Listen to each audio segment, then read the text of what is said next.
Hey guys, this is P Tiger and welcome back to the third episode of tales from the dark multiverse. और आज के इस episode के अंदर आपको टाइटल देख के समझ ही गए होंगे कि हमारा टॉपिक जो है ब्लैकेस्ट नाइट के ऊपर होने वाला है। तो आप सबको अभी तक ये पता चल ही गया होगा कि हम अपने चैनल के ऊपर डीसी के एक सीरीज को लिया हुआ है, जिसके एपिसोड हम हर संडे अपने चैनल पे शेयर करते हैं। और एक ये डीसी डार्क मल्टीवर्स की कहानी है, जिसके अंदर हमने पहले टॉपिक के अंदर बैटमैन नाइटफॉल की स्टोरी को देखा था एक डार्क यूनिवर्स के अंदर। उसके बाद हमने डेथ ऑफ सुपरमैन को देखा था। और आज का जो टॉपिक है हमारा ब्लैकेस्ट नाइट के ऊपर होने वाला है। तो ब्लैकेस्ट नाइट को शुरू करने से पहले इसको बारे में थोड़ा समझाना मैं आप लोगों को चाहूँगा कि इस इवेंट के अंदर हुआ क्या था। तो ये इवेंट डीसी के ग्रीन लैंटर्न के हवाले से एक बहुत ही ज़्यादा बड़ा इवेंट माना जाता है, अब तक का सबसे बड़ा इवेंट आप कह सकते हैं, क्योंकि इसके अंदर हमने ग्रीन लैंटर्न को नहीं, रेड लैंटर्न को नहीं, येलो को नहीं, ब्लू को नहीं, बल्कि सारे के सारे लैंटर्न्स को एक साथ देखा था। और उनका मुकाबला सबसे खतरनाक ब्लैक लैंटर्न से होता है। और उसी के नतीजे में हमें सबसे ज़्यादा पावरफुल लैंटर्न्स मिले थे, जो कि वाइट लैंटर्न्स होते हैं। और ये डीसी के अंदर एक बहुत ज़्यादा ज़बरदस्त इवेंट था। लेकिन आज की हमारी कहानी उसी कहानी के एक ऑपोजिट डायरेक्शन में जाने वाली है। उस कहानी के अंदर जो हुआ था आज इस यूनिवर्स के अंदर वैसा नहीं होगा, और क्या होगा वो हम इस एपिसोड के अंदर देखेंगे। सो गाइस, आई होप कि अगर आप मेरे चैनल पे फर्स्ट टाइम आ रहे हैं तो आपने मेरे चैनल को सब्सक्राइब कर ही दिया होगा, क्योंकि हम लोग अपने चैनल पे इस तरह की ऑसम सीरीज को चलाते ही रहते हैं। और साथ में हम मार्वल कॉमिक्स की टाइमलाइन को तो फॉलो कर ही रहे हैं। तो अगर आप हमारे चैनल का हिस्सा बनना चाहते हैं और डेली बेसिस पे कॉमिक्स को देखना और सुनना चाहते हैं तो मुझे सब्सक्राइब जरूर कीजिएगा। सो गाइस, चलिए बिना किसी और देरी के अब इस वीडियो को स्टार्ट करते हैं। ये यूनिवर्स एक नाइट है। ये ज़्यादातर ठंडी डार्क रहती है और उसमें कुछ भी नहीं होता है। कभी कभार इस यूनिवर्स के अंदर कुछ चीज़ पंक्चर करते हुए एक ब्राइट लाइट्स के तौर पे आती है, लेकिन ये यूनिवर्स कभी भी एक ब्लैकेस्ट नाइट नहीं है। क्योंकि मैं जानता हूँ इस बात को बहुत अच्छे तरीके से। मेरा नाम टेम्पस फोगिनॉट है और मेरी ही ड्यूटी है कि इस तरह की डार्क यूनिवर्सिस को ट्रैक में रखना और इस सबको देखते रहना, जो भी फैब्रिक ऑफ टाइम स्पेस के अंदर बाउंड्रीज को चीरते हुए हमारे पास आने की कोशिश कर रहा है। मैं उस डायमेंशन के अंदर घूमता हूँ जो कि दूसरी यूनिवर्स को आपस में अलग करके रखती है। और इस बात के ऊपर मैंने आज तक सिर्फ डार्कनेस को ही देखा है। मैंने यहाँ पे ग्रीन लैंटर्न के फुलेस्ट अचीवमेंट्स को भी देखा है। मैंने उनकी सबसे खतरनाक प्रोफेसीज को भी देखा है। ये बात है तब की जब उनकी स्टोरी के अंदर एक डेड गॉड नेक्रोन आया और उसने अपनी पूरी की पूरी पावर ऑफ ब्लैक लैंटर्न को अनलीश कर दिया इस पूरी यूनिवर्स के अंदर। उसके जरिए उसने अपने नए कॉर्प्स बनाया, जिसको ब्लैक लैंटर्न कॉर्प कहा गया। लेकिन ये ब्लैक लैंटर्न कॉर्प्स जो थी ये ऐसे नहीं बनी थी। ये उन लोगों को मारने के बाद उनको एक अजीबोगरीब क्रिएचर में बदल देती थी। और इसलिए ये इस यूनिवर्स के अंदर सबसे ज़्यादा डेडलीस्ट क्रिएचर्स बन गए थे, जिनका मुकाबला करना बहुत ही मुश्किल हो गया था। लेकिन इसके लिए इस यूनिवर्स के अंदर सारे के सारे लैंटर्न्स क्रॉप एक साथ जमा हुए, आपस में यूनाइटेड हुए, उन्होंने कलर कॉर्प्स बनाए। और इस टीम को लीड कर रहा था ग्रीन लैंटर्न का हाल जॉर्डन, जो बहुत ही मशहूर ग्रीन लैंटर्न रह चुका है। यहाँ तक कि इन लोगों को हराने के लिए हाल जॉर्डन का सबसे खतरनाक और पुराना दुश्मन थाल सिनिस्ट्रो जो था, उसने भी इस टीम को ज्वाइन करा था और अपनी येलो लैंटर्न ऑफ फियर के जरिए उसका साथ दिया था। लेकिन जब ये बैटल जोरों शोरों के ऊपर चल रही थी और उनके जीतने के आसार बहुत ही कम नजर आ रहे थे, तभी थाल की जो रिंग थी उसने उसको पुकारा। और उस वक्त उसका ये कहीं और से नहीं बल्कि खुद लाइफ के जरिए आई थी। और इसी के जरिए थाल सिनिस्ट्रो को ट्रांसफॉर्म कर दिया गया इस यूनिवर्स के पहले वाइट लैंटर्न के अंदर। और एक वाइट लैंटर्न के अंदर गॉड लाइक पावर्स मौजूद थी, जो कि सारे के सारे आज तक जितनी भी कॉर्प्स बनी उन सब में सबसे ज्यादा ताकतवर थी। लेकिन हमारी यूनिवर्स की अगर बात करें तो उसके अंदर ये इवेंट कुछ इस तरह से चला था कि जब सिनिस्टर को ये पावर दी गई थी तो वो अकेले इसको बर्दाश्त नहीं कर पा रहा था, क्योंकि उसके हिसाब से ये पावर बहुत ही ज़्यादा थी। और इसीलिए सिनिस्टर ने अपनी सारी की सारी शक्तियों को शेयर करने के बारे में सोचा और इस तरह एक पूरी की पूरी वाइट लैंटर्न की कॉर्प्स बन गई। और जब वो पैदा हुई तो वो ब्लैक लैंटर्न्स के ऊपर काफ़ी ज़्यादा भारी पड़े और उन्होंने तकरीबन सारे के सारे ब्लैक नाइट्स को हरा ही दिया। और इस तरह आखिर में जीत वाइट लैंटर्न्स की होती है। लेकिन ये सारी की सारी कहानी बेस करती है सिनिस्ट्रो की चॉइस के ऊपर। हैल जॉर्डन ने उस दिन को बचा लिया, लेकिन ये कहानी तुम्हारी यूनिवर्स की है। और आज जो कहानी मैं तुम्हें सुनाने जा रहा हूँ उसके अंदर कुछ ऐसा नहीं हुआ। एक दूसरी दुनिया के अंदर सिनिस्ट्रो को ये सारी की सारी शक्तियाँ मिली, ये गॉड लाइक पावर जिसके जरिए वो जो चाहे कर सकता था। लेकिन ये इतनी ज़्यादा थी कि किसी एक इंसान के लिए नहीं बनाई गई थी। और वहाँ पे वो चाहता तो अपनी डेस्टिनी को वैसे ही चूज कर सकता था जैसे पहले उसने किया था, लेकिन इस बार उसने इनकार कर दिया। और इसी वजह से क्योंकि सिनिस्ट्रो का कंट्रोल नहीं था उस रिंग के ऊपर, उसने उसको कमज़ोर बना दिया। और इसी के नतीजे में जो कलर लैंटर्न की कॉर्प्स थी वो नेक्रोन के हाथों मारी गई और डिस्ट्रॉय कर दिया गया। और इसके नतीजे में उनको भी जो है ब्लैक लैंटर्न का हिस्सा बना लिया गया। लेकिन क्योंकि सिनिस्ट्रो जो था उसके पास इतनी शक्तियाँ नहीं थी कि वो इन सबको ठीक कर सके, इनसे लड़ सके, तो उस यूनिवर्स के अंदर सारे के सारे हीरोज़ वो ईविल बनते चले गए और ये यूनिवर्स एक के बाद एक मेंबर को ख़त्म करती गई और आखिर में कोई ना बचा। और इस तरह ये जंग जो कि रोशनी और अंधेरे के बीच लड़ी जा रही थी, जिंदगी और मौत के बीच लड़ी जा रही थी, वहाँ पे जिंदगी हार गई और हर चीज़ सिर्फ डार्कनेस और मौत बन के रह गई। और इस सब के बीच थाल सिनिस्ट्रो कहीं ना कहीं जानता था कि वो इन सब चीज़ों के लिए रिस्पॉन्सिबल है और उसने ये डिसाइड कर लिया था कि वो इस गलती के साथ अब और जिंदा नहीं रह सकता है।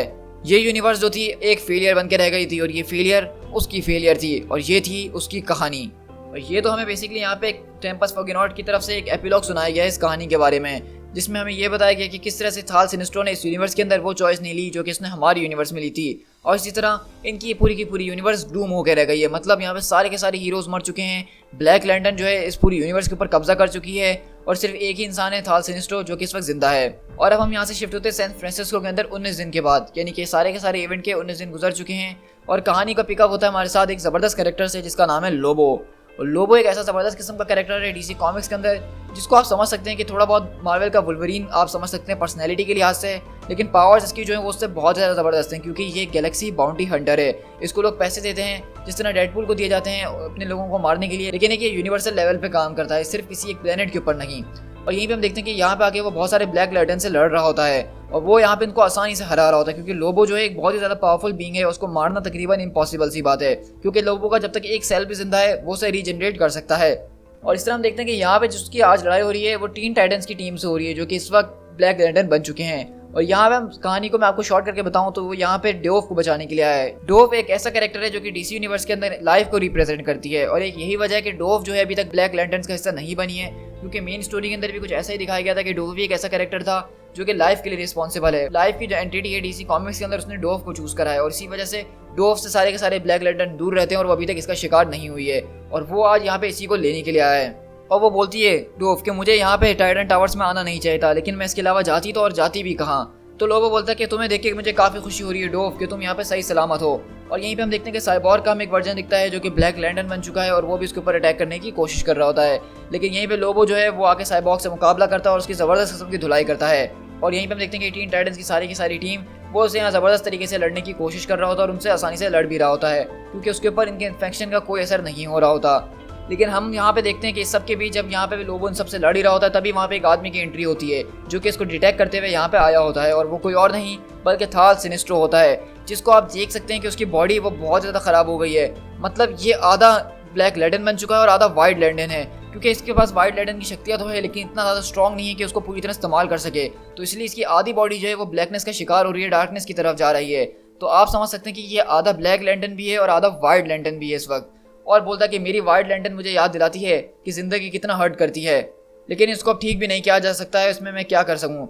ये इफेक्ट टेम्परेरी है, इससे पहले कि मेरी ये ब्लैक रिंग जो है मुझ पर काबू हासिल कर ले और मुझे ऑब्लिवियन की तरफ खींचते हुए ले जाए। मैं इसी कश्मकश के बीच अब फंस कर रह गया हूँ। और हम देखते हैं कि जब थाल यहाँ पे आके अपनी वाइट रोशनी फैलाता है तो उससे ब्लैक लैंटर्न्स वो दूर भागते हैं और वो चिल्ला रहे होते हैं कि ये तुम क्या कर रहे हो, हमें जलन हो रही है, ओ गॉड ये दूर करो। तो आप समझ रहे हैं कि वाइट लैंटर्न जो है इस वक्त एक ऐसी चीज़ है, एक ऐसी पावर है जो कि इन सबको दूर रख सकती है।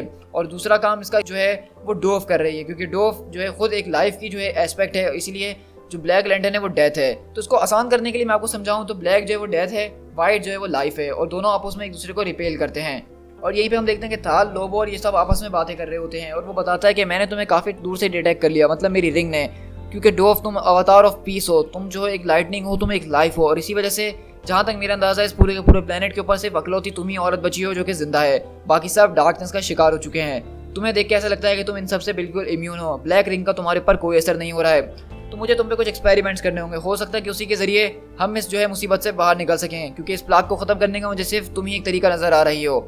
लेकिन लोबो बोलता है कि हाँ तुम्हारी बात बिल्कुल ठीक है लूजर, लेकिन मैं यहाँ पे आज इसको ले जाने के लिए आया हूँ क्योंकि किसी ने इसको मंगवाया है और उसको भी इसके बारे में कुछ पता है जिसके जरिए वो इस दुनिया को ठीक कर सकता है और मुझे उस चीज़ के वो पैसे दे रहा है। और बताता कि मैं इसको यहाँ से टेक्रोन गाल्टोस लेके जा रहा हूँ। तो बोलता कि वो तो प्रिजन प्लेनेट है, तो वहाँ पे इसको किसने बुलाया है। तो बोलता कि मुझे इस बारे में नहीं बताया कि किसने बुलाया है, ना ही मुझे इसकी कोई परवाह है, मैं बस इसको वहाँ पे लेके जाऊँगा और अपना काम करूँगा। तो बोलता है कि तुम उस प्लेनेट के बारे में नहीं जानते हो, वो एक प्रिजन प्लेनेट है, वहाँ पे जो है सिर्फ कैदी रहते हैं और मुझे वहाँ पे बुलाने का मकसद समझ में नहीं आ रहा है, तो मेरे ख्याल से हमें शायद तुम्हारे साथ चलना चाहिए। अगर हम देखेंगे कि वो वहाँ पे कौन शख्स है जो इससे हमारी मदद कर सकता है और अगर नहीं तो वो सिर्फ इसको टॉर्चर करने के लिए बुला रहा होगा और कुछ भी नहीं। और ये वाहियात चीज़ को देख के तो लग रहा है कि ये तुम्हारी हो सकती है लोबो। तो बोलता है कि उसका नाम रमोना है और वो मेरी गाड़ी है, तो उसके बारे में ज़रा प्यार से बात किया करो। और वहीं पे डोव बोलती है कि तुम दोनों गुंडों को लगता है कि तुम लोग मेरे सामने खड़े होकर मेरे बारे में बात करो और मैं सुनूंगी भी नहीं। तुम लोगों को क्या लगता है कि मैं तुम में से किसके साथ जाऊंगी। द लॉर्ड ऑर्डर और केओस ने मुझे चुना है इस रोल के लिए, इसी वजह से मैं अब तक सर्वाइव कर पाई हूँ और ये 2 हफ्ते मेरे लिए बहुत ही ज़्यादा मुश्किल थे, तो मैं तुम लोगों से कह देती हूँ कि मैं यहाँ से कहीं नहीं जाने वाली। और इस तरह हम देखते हैं कि वहाँ पे टीन टाइटन्स चिल्ला रहे होते कि डोव हमें छोड़ के मत जाओ, अब सिर्फ तुम ही हमारी दोस्त रह गई हो, हमारे पास से मत जाओ, हमारे पास कोई और नहीं है, प्लीज़ हमें तुम ज्वाइन कर लो।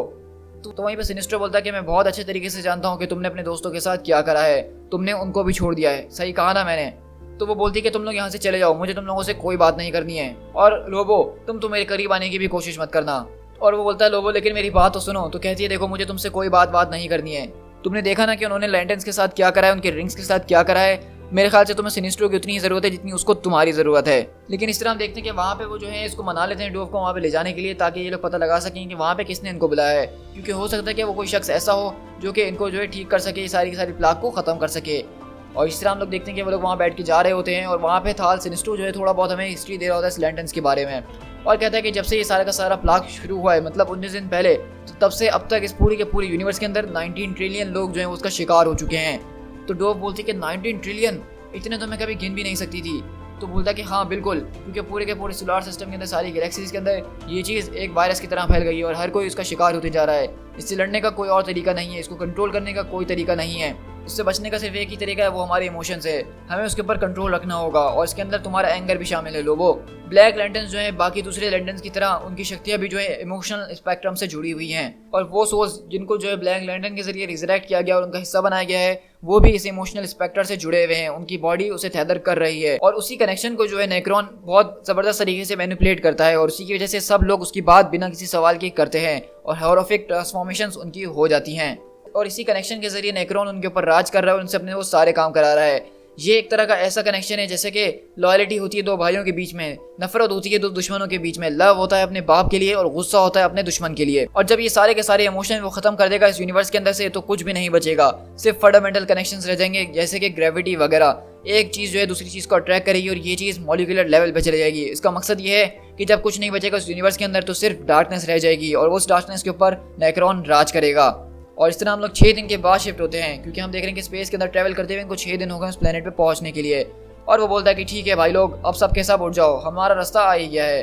तो सिनिस्टर बोलता है कि ये तुमने क्या किया मेरे साथ। तो बोलता है कि तुम काफी लंबे टाइम से सो रहे थे सिंदबाद, तो मैंने तुम्हारे चेहरे को एक एस्ट्रे की तरह यूज कर लिया, ज्यादा गुस्सा होने की जरूरत नहीं है। और हम देखते हैं कि लोबो ने अपना सिगार उसके मुंह में घुसा दिया होता है, और बोलता है कि वेल एनीवेज, हम लोग जो है अपनी लोकेशन पे पहुंच चुके हैं, और मुझे नहीं लगता कि मेन मैन यहाँ पे किस स्टाइल में यहाँ पे खड़ा होगा डिलीवरी के लिए। क्या वो कहीं छुपा होगा या कौन होगा मैं समझ नहीं सकता हूँ। लेकिन सिनिस्टर बोलता है कि जरा 1 मिनट, मुझे यहाँ पे जो एक लाइफ सेंस हो रही है, मतलब एक सिंगुलर हार्ट बीट है जो कि बहुत ही ज्यादा ताकतवर है, लेकिन उसके चारों तरफ मुझे डेथ भी महसूस हो रही है। तो लोगो बोलता है कि तुम बिल्कुल ठीक कह रहे हो, मैं भी एक बॉडी टेम्परेचर देख सकता हूँ जो कि बिल्कुल लो है, यानी नॉर्मल है, लेकिन इसके बराबर में मुझे काफी ज्यादा ब्लैक लैंटर्न्स भी दिख रहे हैं। कहीं ये किसी किस्म का कोई ट्रैप तो नहीं है, कहीं वो आदमी को इसलिए तो यहाँ पे नहीं फंसा के रखा गया ताकि हम यहाँ पे इसको लेकर आ सकें। तो मैं भी डोव बोलती है देखो हमें इस बारे में आगे देखना ही होगा, क्योंकि अगर ये किसी किस्म का ट्रैप ना हुआ तो वो बेचारा इंसान अकेला यहाँ पे फंसा हो सकता है, हमें उसकी मदद तो करनी होगी ना। तो सिनिस्टर बोलता है कि लेकिन डोव, इस वक्त सबसे जरूरी चीज इस यूनिवर्स के अंदर तुम हो हमारे लिए, क्योंकि तुम्हारी वजह से ये इन्फेक्शन अभी तक हमसे दूर है। तो डोव बोलती है कि नहीं, हम में से कोई भी ब्लैक लैंटर्न से अकेले नहीं लड़ने वाला है, हम जहाँ जाएंगे साथ जाएंगे। वहीं पे हम देखते हैं कि सिनिस्टर और डोव आगे की तरफ बढ़ते हैं ताकि वो जाके चेक कर सकें कि वहाँ पे हो क्या रहा है। लेकिन लोबो बोलता है कि हे आखिरकार तुम लोग यहाँ पे कर क्या रहे हो, मेरी डील हुई थी कि मैं इस चेक को यहाँ पे डिलीवर करूंगा और कुछ भी नहीं, मैं एक बाउंटी हंटर हूँ, मेरा काम यही है, और तुम लोग मेरी बाउंटी के साथ खेलने की कोशिश कर रहे हो। और लोबो भी वहाँ पे जो शोर करते हुए आता है, लेकिन सिनिस्टर बोलता है कि हमें स्ट्रेटेजिकली आगे जाना होगा लोबो, क्वाइटली। तो लोबो बोलता है कि देखो यार तुम्हें जो करना है करो सिनिस्ट्रो, लेकिन मेन मैन हमेशा जब भी शो के अंदर एंट्री मारता है तो उसके बारे में सबको पता चलना चाहिए। लेकिन हम देखते हैं कि जब वो लोग यहाँ से आगे बढ़ रहे होते हैं, अचानक सिनिस्ट्रो को एक दर्द महसूस होता है और उसकी रिंग वो ग्लो करना शुरू होती है और बोलता है कि यहाँ पे कुछ ना कुछ गलत जरूर है, मतलब ये डेथ की जो रिंग है मुझे बता रही है कि यहाँ पे डेथ बहुत ज्यादा है, लेकिन इस वक्त डेथ इतनी ज्यादा यहाँ पे स्ट्रॉन्ग मुझे नजर आ रही है, इससे पहले मैंने कभी इतना ज्यादा फेस नहीं किया उसको, जो कि पूरी इटर्निटी के लिए सबको कंज्यूम कर सकती है। आखिरकार ये ऐसी चीज है कौन यहाँ पे। और हम देखते हैं कि जब सिनिस्ट्रो आगे बढ़ता है तो वो बोलता है कि ओ गॉड, ये तो न्यू गॉड्स हैं।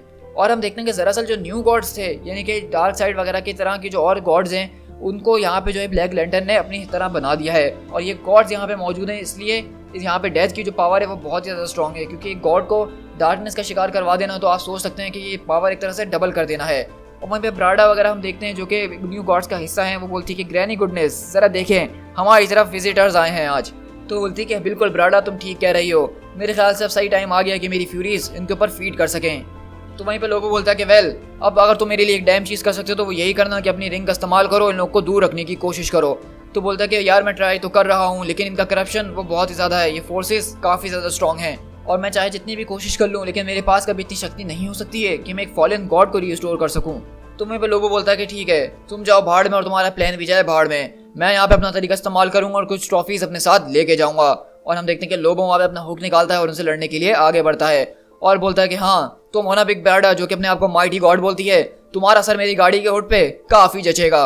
लेकिन पीछे से हम देखते हैं कि जब वो उसके ऊपर अटैक करने जा रहा होता है, एक आवाज आती है कि नहीं रुक जाओ, ये सब करने की कोई जरूरत नहीं है। तो वहीं पे बोलता है कि अब आखिरकार तुम कौन हो, यहाँ से फौरन भागो, हमारे पास बात करने के लिए भी टाइम नहीं है। तो बोलता है कि मिस्टर मिरेकल तुम यहाँ पे क्या कर रहे हो। तो बोलता है कि उस डोर के जरिए भागो यहाँ से फौरन। और हम देखते हैं कि मिस्टर मिरेकल जो कि खुद न्यू गॉड्स का हिस्सा है और डार्क साइड का स्टेप सन है, और वो यहाँ पे बोलता है सबको कि तुम लोग को यहाँ से भी भागना होगा, मैं तुम लोग को सब बाद में बताऊंगा। और वो बोलता है कि ठीक है हमें यहाँ से भागना होगा। और बारडा बोलती है कि स्कॉट माय लव, मैं तुम्हें बहुत मिस कर रही हूँ, प्लीज तुम अब मेरे पास आ जाओ।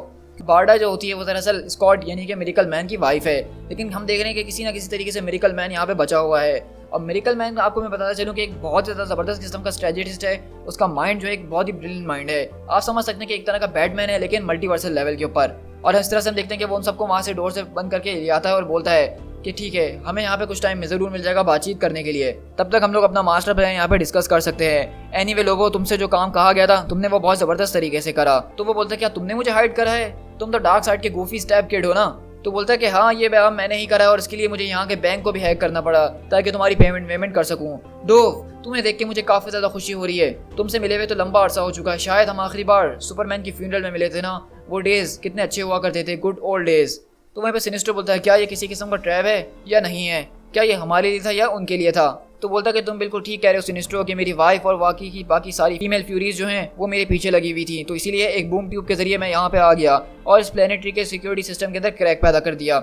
मैं यहाँ पे हर एक सेल के अंदर देखने की कोशिश कर रहा था जब से यहाँ पहुँचा हूँ कि शायद कोई ना कोई सर्वाइवर मुझे मिल जाए, कोई ना कोई मिल जाए जो मेरे इस मिशन में मेरा साथ दे सके।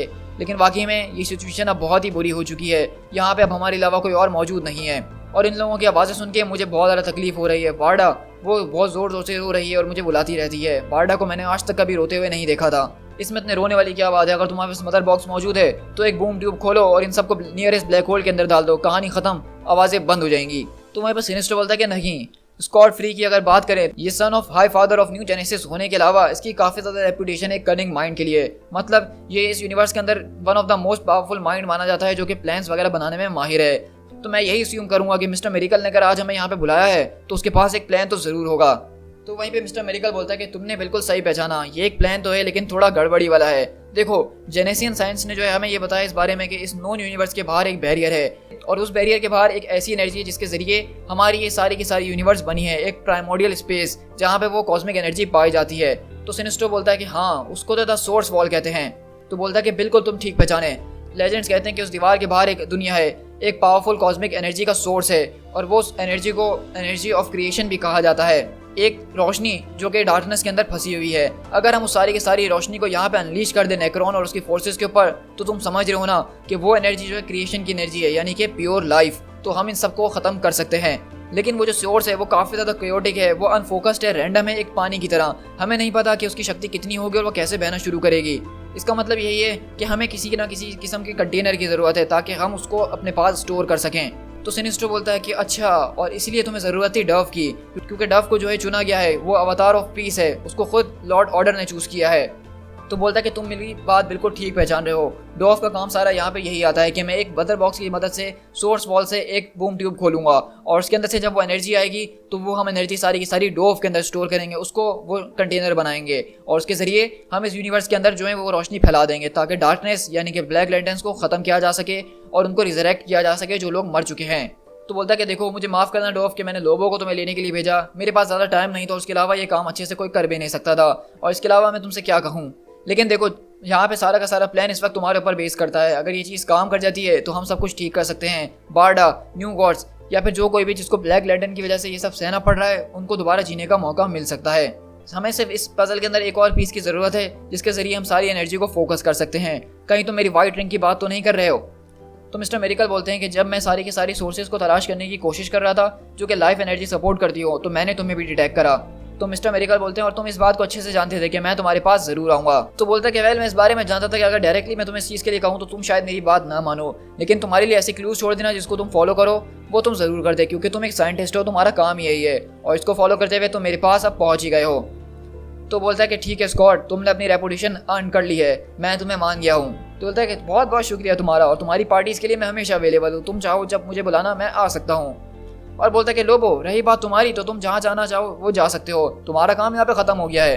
और अपनी पेट स्पेस डॉल्फिन से जो है मेरा हाय ज़रूर कह देना, मुझे वो काफ़ी पसंद है।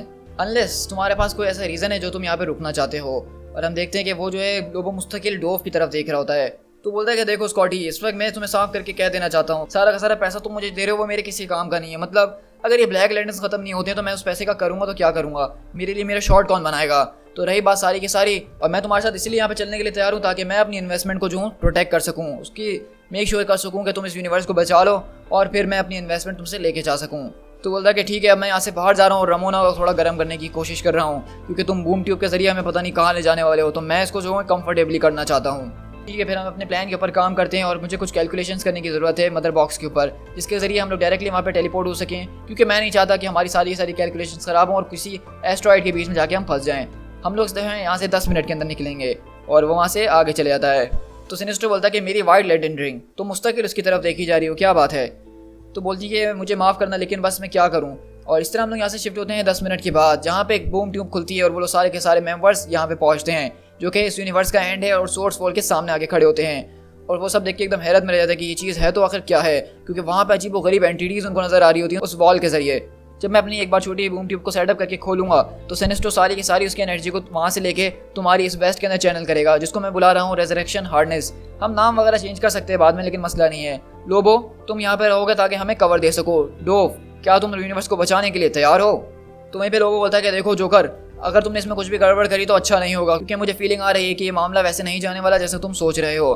तो मिस्टर मेरिकल बोलता है कि मुझ पे विश्वास करो यार, हम इस हेल से बहुत जल्दी निकलने वाले हैं, आई प्रॉमिस। और वहीं पे हम देख रहे हैं कि सिनिस्टो उसकी तरफ देख रहा होता है। तो लोबो बोलता है आधे जले हुए इंसान, क्या तुम्हें मुझसे कुछ कहना है जो ऐसे घूर रहे हो।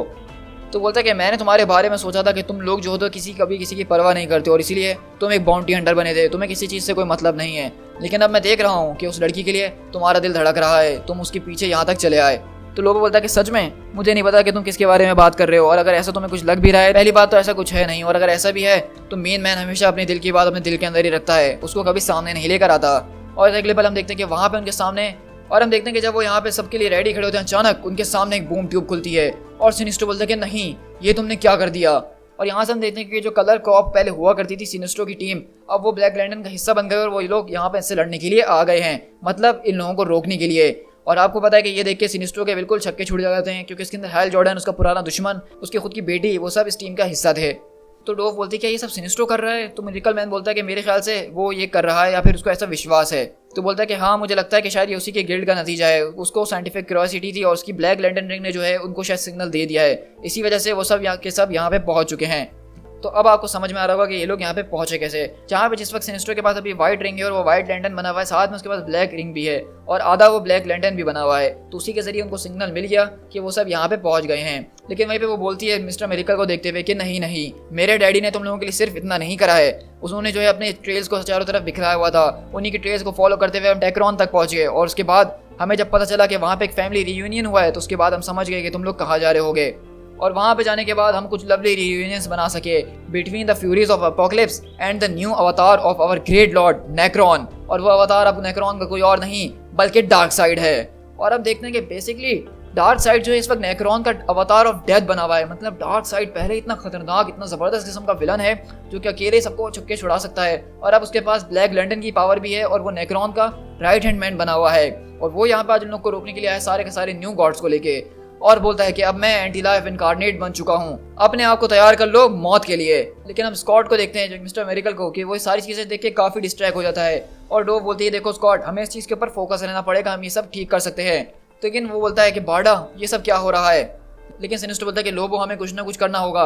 डार्क साइड जिसको नेक्रोन ने पोजेस किया हुआ है, इससे ज़बरदस्त और खतरनाक पावर इस यूनिवर्स के अंदर मेरे ख्याल से कुछ नहीं हो सकती है, ये पावर तो इमेजरेबल है। लेकिन लोबो बोलता है कि तुम अपना मुंह बंद करके रखो और मुझे अपना काम करने दो।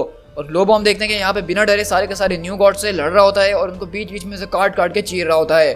और वो बोलता है डार्क साइड कि मेरी तरफ आओ लोबो ऑफ फ्रांसिया, तुम हमेशा से मेरे एक लॉयल सर्वेंट रहे हो, चाहे इसके बारे में तुम्हें अंदाजा हो भी या ना हो, तुमने शुरू से ही मेरा काम किया है, तुमने बहुत से लोगों को मेरे तक पहुंचाया और मैंने उनका काम तमाम किया है। लेकिन अब बारी आ चुकी है कि तुम्हें इसका तोहफा दे दिया जाए, और वो तोहफा है तुम्हारी मौत का।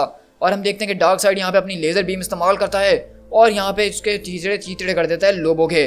और यहीं पे हम देखते हैं कि वो जो उसकी लैंटर्न कॉर्प्स होती है वो सिनिस्ट्रो के पास आ रही होती है और उसको बोलती है कि तुमने ये सारी की सारी वाइट शक्ति अपने लिए इस्तेमाल कर ली सिनिस्ट्रो, जबकि तुम हमारे साथ बांट सकते थे, ये सब तुम्हारी वजह से हो रहा है। वहीं पे वो बोलता है कि लार्फीस, स्टारफायर और द कलर कॉर्प्स, तुम लोग ये सब क्या बोल रहे हो, प्लीज ये सब ऐसा नहीं है। तुम में से कोई भी वर्दी नहीं था व्हाइट लैंटर्न बनने के लिए। तुम लोग फुलिश हो, लस्टफुल हो, वेयरफुल हो, एरोगेंट हो, इग्नोरेंट हो। इसी वजह से मैंने ये शक्ति तुम लोगों के साथ शेयर नहीं करी। और वो यहाँ पे उन सबसे जबरदस्त तरीके से लड़ रहा होता है और बोलता है कि तुम लोग को सिर्फ वही मिला जो तुम लोग हमेशा डिजर्व करते थे। लेकिन पीछे से आवाज आती है कि मेरे बारे में क्या ख्याल है थाल, क्या मैं भी यही डिजर्व करता था। और हम हेल जॉर्डन आके देखते हैं कि उसको पकड़ लेता है और उसकी बेटी भी। और वो बोलता है कि तुम दोनों मुझसे दूर हटो, ये कर क्या रहे हो। तो हाल बोलता है कि मैं सिर्फ जिंदगी में एक ही चीज़ चाहता था कि मैं जिंदा रहूं। मैं हर किसी को बचाना चाहता था कि मैं खुद भी बचा रहूं। लेकिन देखो तुम्हारी उस चॉइस की वजह से हम सबका क्या हाल हो गया है, हम सब खत्म होकर रह गए हैं। लेकिन वहीं पे मिस्टर मेरिकल बोलता है कि सिनिस्ट्रो, हमें तुम्हारी ज़रूरत है, उस लाइट को हमारे पास लेकर आओ, हमें उस लाइट की ज़रूरत है। उनको वो लाइट का मजा चखाओ, उनको उस लाइट से दूर करके फेंक दो। तो सिनिस्ट्रो बोलता है कि नहीं, मैं नहीं कर सकता हूँ, मैं उन लोगों को फेस नहीं कर सकता हूँ। लेकिन अगले पल हम देखते हैं कि सिनिस्ट्रो अपनी वाइट रिंग चमकाता है और उन लोगों को दूर करके फेंकता है। और हम देखते हैं कि यहाँ पर सिनिस्ट्रो एक पल के लिए अपनी वाइट रिंग के ऊपर काबू पाना शुरू करता है। और उसके काबू पाने से होता यह है कि जब वो अपना गिल्ड कबूल कर रहा होता है, यानी कि जब वो बोल रहा था कि जॉर्डन मेरी बात सुनो, हमारे पास बहुत कम टाइम है, लेकिन मैं तुमसे सच कहना चाहूँगा कि मैंने शुरू से तुमसे नफरत करी है। मैं तुम्हारी विल की पावर से बहुत जला करता था क्योंकि वो मुझसे ज़्यादा स्ट्रॉन्ग थी। मैं तुम्हें सिर्फ इतना बताना चाहता हूँ कि हाँ, मुझे दिख रहा है कि मैं गलत था। तुम और मैं एक साथ मिलकर बहुत कुछ कर सकते थे, लेकिन मैं उस वक्त सेल्फिश हो गया था और इसीलिए हम फेल हो गए हैं। इंस्टेड कि मैं अपना करेज इस्तेमाल करता, मैंने अपना डर इस्तेमाल करा, क्योंकि मुझे इस बात का डर था कि तुम शायद मुझसे बेहतर हो और वो मैं कभी देख नहीं सकता था। लेकिन हम देखते हैं सिनिस्ट्रो जब अपना गुनाह कबूल कर रहा होता है और व्हाइट लैंटर्न की पावर इस्तेमाल कर रहा होता है तो वो उन लोगों को रिजरेक्ट कर देता है। मतलब पहली बार इसने अपनी शक्ति का सही इस्तेमाल करा है। और ग्रीन लैंटर्न्स वो दोनों वापसी आते हैं और बोलते हैं कि सोर्निक, ये सब हो क्या रहा है, हम लोग ये मौजूद कहाँ पे हैं। मेरे फेलियर ने मेरी बिलव डॉटर को मार डाला, मेरी फेलियर ने मेरी यूनिवर्स को डूम कर दिया, प्लीज मुझे माफ कर देना, ये सब में मेरी गलती है। तो हाल बोलता है कि थाल, ये तुमने क्या कर दिया। तुम जो थे शुरू से मुझसे ज्यादा ग्रेटेस्ट थे। तुम सिर्फ मुझसे नहीं बल्कि हम सब में सबसे ज्यादा ग्रेटेस्ट थे। सिर्फ तुम ही हो जो कि। लेकिन इससे पहले हम देखें कि हाल अपनी बात कंटिन्यू करे, अचानक वो डार्कनेस जो है दोबारा उसके ऊपर हावी होना शुरू हो जाती है। और इस बार सिनिस्टर बोलता है कि नहीं, मैं इसको अब और नहीं रोक सकता हूँ, क्योंकि वो डार्कनेस अभी भी उनके पीछे लगी हुई है। थाल ने जो करा वो सिर्फ एक टेम्परेरी काम था। तो सिनिस्टर बोलता है कि नहीं। तो उसकी बेटी बोलती है कि नहीं डैड, प्लीज मुझे बचा लीजिए, दोबारा ऐसा नहीं कीजिए। लेकिन हम वहीं पे देखते हैं कि लोबो आता है और उसकी बेटी की गर्दन धड़ से अलग कर देता है और बोलता है कि अब इनको बचाने का कोई और तरीका नहीं है। और वो हाल और उसकी बेटी दोनों को मार देता है। तो सिनिस्टर बोलता है कि नहीं, तुमने उन दोनों को मार डाला। तो बोलता है कि हाँ, ये तुम्हारी लिए खुशकिस्मती की बात है कि मैंने मार डाला। तो जल्दी से चलो, हमें डोव की मदद करनी होगी, वरना हम भी नहीं बचेंगे। ये सब मैं अकेले नहीं कर सकता हूँ, मुझे तुम्हारी मदद की ज़रूरत है। और हम देखते हैं कि लोबो वापसी जिंदा हो गया होता है और उसने अपने बहुत सारे क्लोन्स बना लिए होते हैं, क्योंकि लोबो की ये भी पावर है कि वो अपने ब्लड से एक क्लोन बना सकता है। और जैसा कि डार्क साइड ने उसको मार दिया था तो पूरे स्पेस के अंदर उसका ब्लड ही ब्लड था। तो उसने अपने बहुत सारे क्लोन बना लिए ताकि इनकी सारी की सारी आर्मी से वो लड़ सके। और वो आता है डार्क साइड की तरफ और बोलता है, तो क्या तुम्हें मेरी इस पावर के बारे में नहीं पता था? वैसे बहुत सारे लोगों को नहीं पता इस बारे में और इसको मैं छुपा के ही रखता हूँ, लेकिन आज अगर मैं इस पावर को ना दिखाऊं तो फिर कब दिखाऊं? मतलब ये फ्रिकन यूनिवर्स मुझ पे अब निर्भर करती है। तो अब देखते हैं कि जब तुम्हारी आंख के अंदर मैं ये चाकू घुसाता हूँ तो तुम्हारी वो आई बीम कैसे काम करती है। और लोबो हम देखते हैं कि यहाँ पे डार्क साइड की आंखों के अंदर अपना हुक घुसा देता है। और वहीं पे मिस्टर मेरिकल बोलता है कि हमारे पास यही मौका है सिनिस्ट्रो, अपने आप को ज़्यादा डिस्ट्रैक्ट नहीं करो, तुम्हें जो है सोर्स की तरफ जाना ही होगा। लेकिन डार्क साइड बोलता है तुम्हारी क्रिएशन ऑफ लाइफ जो है वो मुझे ऑफेंड करती है। और लोबो यहाँ पे मुस्तकिल उससे मुकाबला कर रहा होता है, लेकिन सिनिस्ट्रो अपनी वाइट रिंग से पावर इस्तेमाल करता है और उसकी बेल्ट के अंदर डालता है। और मिस्टर मेरिकल बोलता है कि ऑलमोस्ट देयर, हम लोग बस पहुंच ही गए हैं। और अगले पल हम देखते हैं कि एक बूम ट्यूब खुलती है और वो बोलती है डोफ कि मुझे ये महसूस हो रहा है, the source of all creation, मैं उसको फील कर सकती हूँ, वो बहुत ही ज़बरदस्त है। तो वहीं पे सिनिस्ट्रो बोलता है कि इसको अनलीश करो मेरिकल मैन, अभी के अभी, तुम्हें ये पावर को इस यूनिवर्स में फैलाना ही होगा। और उसकी डिवाइस बोलती है कि हार्डनेस बिल्कुल रेडी है। लेकिन पीछे से आवाज़ आती है डार्क साइड की और कहता है कि स्टॉप माय सन, तुम्हें मेरी बात सुननी ही होगी, क्योंकि मैं इस बात का तुमसे वादा करता हूँ कि आज के बाद अगर तुमने ये कर दिया तो तुम अपनी बिलव्ड वाइफ से कभी नहीं मिल पाओगे। तो बोलता है कि अच्छा डार्क साइड, तुम्हें ऐसा क्यों लगता है कि मैं तुम्हारी ये बात मानूंगा? तुम एक माइटी रूलर हुआ करते थे अपोकलिप्स के, जिस कभी किसी की नहीं सुनता था, लेकिन अब अपने आप को देखो, तुम सिर्फ अगली सूट पहन के खड़े हो यहाँ पे नेक्रोन का और उसकी बात सुन रहे हो। मैंने जो है अपनी सारी जिंदगी सिर्फ इसीलिए काम किया था ताकि मैं फ्री विल को इस यूनिवर्स से मिटा सकूं, और नेक्रोन ने उसका सोल्यूशन ढूंढ लिया। उसके वर्ड ही जो थे वो एंटी लाइफ इक्वेशन थे। उसके पास इतनी पावर थी कि अवतार ऑफ ऑर्डर को वो रिवर्स कर सकता था। हर चीज़ डिस्ट्रॉय करने के बजाय उसने हर चीज़ को केओस के नाम कर दिया, और यही एक नेचर है। और इसीलिए मुझे वो करने की ज़रूरत नहीं है जो मैं कर रहा था, और जो वो कर रहा है वही अब मैं करने के लिए तैयार हूँ। क्या तुम मेरी बात पे यकीन नहीं करते हो तो तुम अपने कंपेनियन थाल सिनिस्ट्रो से पूछ लो इस बारे में, क्योंकि अगर तुम्हें मेरी बात पे विश्वास नहीं है तो तुम्हें अपने दोस्त की बात पे जरूर विश्वास होगा। और हम देखते हैं कि थाल सिनिस्ट्रो जो है वो यहाँ पे अपनी पावर इस्तेमाल कर रहा होता है और वो भी फेड हो रहा होता है आहिस्ता आहिस्ता, क्योंकि अब उसके पास इतनी ताकत नहीं होती है। तो बोलता है कि हाँ बिल्कुल, ये जो कह रहा है सही कह रहा है, मैं अपनी विंग के जरिए फील कर सकता हूँ।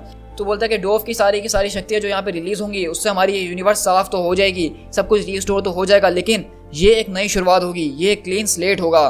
तो बोलता है डार्कसाइड कि तुम इस सब के अंदर बच जाओगे स्कॉट फ्री और तुम हमेशा के लिए इस यूनिवर्स के अंदर एक इमोर्टल बन के रह जाओगे, लेकिन तुम्हारी वाइफ बार्डा और जिसको तुम जानते थे अब वो नई यूनिवर्स के अंदर नहीं होगा, तुम्हारे पास उनका नाम और निशान नहीं होगा, तुम सिर्फ रहोगे इस यूनिवर्स के अंदर हमेशा खाली भटकने के लिए और कुछ भी नहीं। तो डोव बोलती है स्कॉट ये देखो हमारे पास एक मौका है, इस मौके को ज़ाया नहीं करना, हमने ये सब इसीलिए तो करा है, कम से कम वो यूनिवर्स तो जिंदा रहेगी, उसके अंदर एक होप तो होगी, इस तरह इस यूनिवर्स के अंदर रहने का क्या फ़ायदा है। लेकिन मिस्टर मिरेकल बोलता है कि लेकिन मेरी वाइफ नहीं होगी बार्डा, मैं उसके बगैर क्या करूँगा। तो डोव बोलती देखो प्लीज हमें इस काम के लिए चुना गया है, यही हमारी डेस्टिनी है। लेकिन लोबो वहीं पे आता है उसका हाथ पकड़ते हुए बोलता है कि अब हमारे पास टाइम नहीं है, जल्द से जल्द करो ये सब। और वहीं पे लोबो बोलता है कि यही सही तरीका है कि हम सबको मार के एक नई शुरुआत कर सकें, मैंने कभी अपने प्लेनेट के साथ भी ऐसा किया था और अब हमें यही करना होगा ही। तो वहीं पे मिस्टर मिरेकल बोलता है कि लेकिन बार्डा के बगैर मैं ये नहीं कर सकता हूँ, मुझे माफ कर देना। और हम देखते हैं कि वो अगले पल डोव की गर्दन पकड़ के उसकी गर्दन तोड़ देता है और उसकी जान ले लेता है। और हम देखते हैं कि यहाँ पे मिस्टर मिरेकल ने इतनी बड़ी गलती करी है, मतलब यूनिवर्स को बचाने की जगह उसने यूनिवर्स को डूम कर दिया है। लेकिन आपको पता था जैसे कि लोबो का दिल था डोव के ऊपर, उसने आज तक ये बात जाहिर नहीं करी थी, लेकिन अब उसकी मौत से लोबो को आता है गुस्सा और वो चिल्लाता है कि नहीं यू सेल्फिश बास्टर्ड, क्या तुम्हें समझ में नहीं आता कि तुम कितने बदसूरत हो और ये दुनिया उससे ज्यादा बदसूरत है, ये यूनिवर्स बहुत ही बदसूरत जगह है रहने के लिए। और जब भी किसी ने मुझे हाइड किया उसने इस बात को प्रूव किया, लेकिन जब डोव मुझसे मिली तो मेरा नजरिया बदल के रह गया। वो लाइट थी, मैं उसको फील कर सकता था, उसके अंदर जो प्योरनेस थी, जो अच्छाई थी। जब ये ब्लैक लैंटर्न से मेरी प्यारी डॉल्फिन्स को खत्म कर दिया तो इस यूनिवर्स के अंदर कोई भी खूबसूरत चीज़ नहीं बची थी, सिर्फ उसके अलावा वही एक खूबसूरत चीज़ थी जो इस यूनिवर्स के अंदर बाकी थी मैन, और तुमने उसको भी मुझसे छीन लिया है और इसका अंजाम अब तुम्हें भुगतना ही पड़ेगा और वो बदसूरत होगा। और हम देखते हैं कि लोबो यहाँ पे मिस्टर मिरेकल के अंदर अपना हाथ आर पार करके उसकी जान ले लेता है। वहीं पे डार्कसीड बोलता है कि डार्कनेस बढ़ते जा रही है और लाइट खत्म हो रही है, ग्रैनी गुडनेस अपनी फोर्स को असेंबल करो और सबको मिटा दो यहाँ से, मिस्टर मिरेकल का इन्वेंशन जो है उसको बेकार कर दो, बार्डा तुम सारे के सारे क्लोन्स उसके खत्म करो और ये इस मामले को यहीं पे निपटाओ, क्योंकि अब हमारे पास अब मौका आ ही है कि हम आखिरी सिविलाइजेशन को भी खत्म करें और इस यूनिवर्स को बिल्कुल डार्कनेस की तरफ ले जाएं। और हम देखते हैं कि यहाँ पे सिनिस्ट्रो उसकी बहुत बुरी हालत हो गई होती है, क्योंकि वो डार्कनेस अब जैसे जैसे बढ़ते जा रही है यूनिवर्स के अंदर तो उसके ऊपर भी हावी हो रही है। और डार्कसाइड बोलता है कि सिनिस्ट्रो कि इस वक्त तुम कितनी ज़्यादा तकलीफ के अंदर मौजूद हो, तुमने अपनी सारी ज़िंदगी तकलीफ के अंदर ही बिताई है, लेकिन इस वक्त जो तकलीफ तुम्हें फील हो रही है वो बहुत ही खतरनाक है। हाल जॉर्डन तुम्हारे बारे में हमेशा से सही था, वो जो कहता था वो बिल्कुल ठीक कहता था, मैं तुम्हें वो चीज़ दे सकता हूँ जिसकी तुम्हें इस वक्त ज़रूरत है थाल, जिस चीज़ के लिए तुम भटक रहे थे, जो एनर्जी तुम्हें चाहिए थी वो मैं तुम्हें दे सकता हूँ, मैं तुम्हें टोटल ऑब्लिवियन दे सकता हूँ, तो आओ हमें ज्वाइन कर लो और इस डर से मुक्ति पालो। तो वो बोलता है सिनिस्ट्रो कि मैं नहीं, जॉर्डन जो है वो जा चुका है और इस वक्त सिर्फ थाल सिनिस्ट्रो जो है वो जिंदा है। तुम जानते हो कि मैं जिंदा क्यों हूँ, क्योंकि मैं उन सब के अंदर से बेस्ट हूँ। हाल जॉर्डन ने बिल्कुल ठीक कहा था कि मैं ग्रेटेस्ट लेजेंड हूँ आज तक का और इसी वजह से मैं जिंदा हूँ। और ये बातें सुन के उसके अंदर एक दोबारा जोश आता है और अपनी वाइट पावर जो है वो चमकाता है और उसको ओवरकम करने की कोशिश करता है और बोलता है कि मैं विल अल्कारनेट हूँ, मैं लाइफ हूँ और मैं आज फेल होने से इनकार करता हूँ। और वो यहाँ पे अपनी ऐसी रोशनी चमकाता है जिससे सारे के सारे ब्लैक लैंटर्न्स जो होते हैं वो यहाँ पे डिसइंटीग्रेट हो जाते हैं और बोलता है कि ये लाइफ सोर्स जो है ये वाटर की तरह है, इसको जो भी कंटेनर दिया जाएगा ये उसी का शेप ले लेगा। लेकिन इस यूनिवर्स के अंदर सिर्फ डोव ही नहीं थी जो कि आखिरी सोर्स बची थी, लोबो भी इस यूनिवर्स के अंदर एक सोर्स हो सकता है, क्योंकि उसके सेल्स जो हैं वो खुद ब खुद रीजनरेट होते रहते हैं, वो चाहे कितनी बार भी मर जाए लाइफ उनको वापसी ले आती है उसके खून के जरिए। अगर डोव मौजूद नहीं है तो हमारे पास एक और लाइफ है जो कि इस सोर्स को डायरेक्ट कर सकता है, इस सारी की सारी एनर्जी को। और हम देखते हैं कि थाल वहाँ पे लोबो को उठाता है और उस हार्डनेस मशीन की तरफ लेके जाता है और बोलता है कि तुम्हें जो है अब इसके साथ जुड़ना होगा लोबो, और जो काम डोव नहीं कर पाई अब वो तुम्हें करना होगा।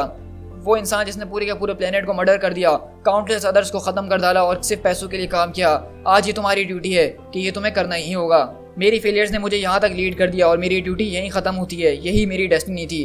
अब क्रिएशन को हमें रीमेड करना ही होगा और वो क्रिएशन अब मेरी इमेज के अंदर होगी। और इस तरह हम देखते हैं कि सिनिस्ट्रो वहाँ पे उस मशीन को ऑन कर देता है, जिसके जरिए हम देखते हैं कि लोबो के अंदर से एक ज़बरदस्त किस्म की वाइट रोशनी निकलती है और सिनिस्ट्रो बोलता है कि अब इस बात को महसूस करो नेक्रोन, अब महसूस करो इस इंसेप्शन को कि किस तरह से इस यूनिवर्स को अब तुम्हारी मौत से साफ करती है। और हम देखते हैं कि जैसी वो रोशनी फैलना शुरू होती है डार्क साइड भी उससे मिट जाता है और इस तरह सारे के सारे आहिस्ता आहिस्ता लोग इस यूनिवर्स के अंदर मिटना शुरू हो जाते हैं। और लोबो यहाँ पे बोलता है कि हमने ये आखिरकार कर ही दिया और वो हंसते हंसते इस लाइट के अंदर फेड हो जाता है। और टेम्पस हमें बताता है कि क्रिएशन वेव जो थी वो बहुत तेजी से इस यूनिवर्स के अंदर फैल गई, several million times of speed of light से ट्रैवल कर रही थी, और जहाँ जहाँ वो फैलती गई सारे के सारे ब्लैक लैंटर्न रिंग बियर्स को वो ख़त्म कर दी गई, उनका नाम और निशान मिटा दिया गया, उनकी हड्डियाँ, उनकी राख, सब कुछ ख़त्म हो गई, जब तक वो ग्राउंड जीरो पे नहीं पहुँच गई इस इन्फेक्शन पे, यानी कि द प्लैनेट अर्थ। और जैसा कि वादा किया गया था कि एक एनहाइलेशन होगा इस पूरे के पूरे प्लाग का, और बिल्कुल वैसा ही हुआ, और इस वेव के साथ एक नई बिगनिंग हुई, मौत से एक नई जिंदगी का आगाज़ हुआ। ये क्रिएशन वेव बहुत जल्दी जो है एवोल्यूशन की तरफ बढ़ती रही, एक सिंगल ऑर्गेनिज्म से ये बहुत जल्दी एक प्राइमोर्डियल ऊज में बदल गए, फिर जल्दी उनके अंदर वेन्स और ब्लड शामिल हो गया, और इस तरह एक पूरी की पूरी सिविलाइजेशन बनना शुरू हो गई। कुछ महीनों के अंदर ही हमने देखा कि वो सेंटिएंट बीइंग्स बन गए और अपने 2 पैरों पे खड़े हो गए, और इस तरह उन्होंने ट्राइब्स बनाए, लैंग्वेजेस बनाए, और हाँ, वो सितारों की तरफ आगे बढ़ने लगे। और इस तरह हम देखते हैं कि किस तरह से इस यूनिवर्स का रिबूट हुआ है, और दोबारा यहाँ पे एप बने, और एप से आहिस्ता आहिस्ता इंसान बनने शुरू हो गए हैं। हर एक लिविंग बीइंग के अंदर एक चीज़ कॉमन थी, और वो थी उनकी अपनी जेनेटिक मेमोरीज। वो एक नए गॉड की मेमोरीज को अपने साथ लेकर आए थे, और वो गॉड इस यूनिवर्स के अंदर कोई और नहीं बल्कि लोबो था। ये सोर्स एनर्जी जो थी वो एक पानी की तरह थी, उसको जैसा कंटेनर दिया जाएगा उसका शेप ले लेगी। उस सोर्स को कंटेन लोबो ने किया था, और इसी वजह से यूनिवर्स लोबो के एस्पेक्ट में बनी है, जहाँ पे नैक्रोन का कोई नामो निशान नहीं है, लेकिन लोबो का नाम हर कोई जानता है। और इस तरह ये डीएनए आगे जाके मॉडिफाई होते रहे, और कुछ ने लोबो को जैसी शक्ल इख्तियार कर ली, और कुछ महीनों के अंदर वो स्टार्स की तरफ बदल गए और एक दूसरे से कॉम्पिटिशन करने लगे, और इस तरह यूनिवर्स वैसी चलने लगी जैसे उसको आर्किटेक्ट किया गया था। लेकिन इस चीज़ का आर्किटेक्चर जिसने इस न्यू यूनिवर्स को बनाया था, थाल सिनिस्ट्रो, अब वो एक लिम्बो सिनिस्टर बन गया था। मतलब ना ही वो इस वक्त जिंदा था और ना ही वो मुर्दा था, और इस सब के बीच वो फंस के रही था। उसको हर एक बात ज़रूर याद थी कि उसने ये सब किया क्या है और कैसे हुआ है, लेकिन वो इससे बाहर नहीं निकल सकता था। वो स्पेस और टाइम के अंदर कुछ टीयर्स को ढूंढ रहा था, ताकि उसके ज़रिए वो इस रियलिटी से बाहर निकल सके, इस मनहूस रियलिटी से बाहर निकल के कुछ और कर सके। लेकिन यही तो मेरी शक्ति है, यही तो मेरा काम है कि मैं ऐसी रियलिटीज़ के ऊपर नज़र रखूँ और उनको हमारी रियलिटी में एंटर ना होने दूँ। और इस तरह हम देखते हैं कि थाल वहाँ पे चिल्ला रहा होता है कि मुझे यहाँ से बाहर निकलने दो, मुझे इस यूनिवर्स से निकलने दो, नहीं, मुझे यहाँ पे नहीं कैद करो। तो इसीलिए मुझे अब इस यूनिवर्स को सील करना होगा, ताकि ये हमारी यूनिवर्स के अंदर आके इसको और पॉल्यूट ना कर सके। अब मैंने सच में देख लिया कि सबसे ब्लैकेस्ट नाइट क्या होती है। ये रात वो होती है जब ब्रोकन वर्ल्ड्स जो हैं और ज़्यादा टूटते हैं और डार्क मल्टीवर्स का हिस्सा बन जाते हैं, और उस यूनिवर्स के अंदर फिर दोबारा कोई ब्राइट लैंटर्न्स शाइन नहीं करते हैं कभी भी। दी एंड। सो गाइस, यहाँ पे हमारे ज़बरदस्त किस्म का ब्लैकेस्ट नाइट का इवेंट ख़त्म होता है, जो कि एक बहुत ज़्यादा ज़बरदस्त और टिपिकल किस्म का इवेंट था। तो इसको इवेंट को मैं ख़त्म करने से पहले आपको थोड़ा समझाना चाहूँगा कि इसके अंदर हुआ क्या है, क्योंकि बहुत से लोग कंफ्यूज होंगे।